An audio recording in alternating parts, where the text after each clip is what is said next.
Good morning mga kagigil. Ayan, late ng breakfast ko. Nagaling kasi ako sa palengke. Malinis ang kamay ko. Gawa na tayong sandwich natin.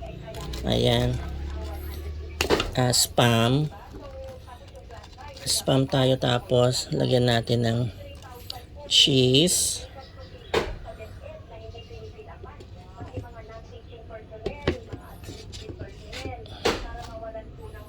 Ayan, tapos lagyan natin ng pipino.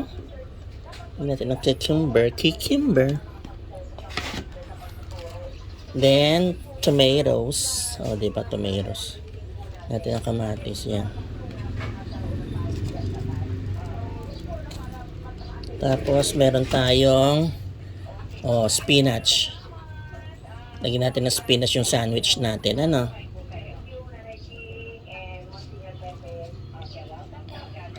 Damihan natin ng spinach kasi healthy ang spinach. Kailangan natin yan. Wow, o diba? Tapos, lagyan lang natin ng ketchup sa ibabaw. Kasi para naman lagyan magkaroon ng lasa. Ayan, ang ating sandwich. O diba?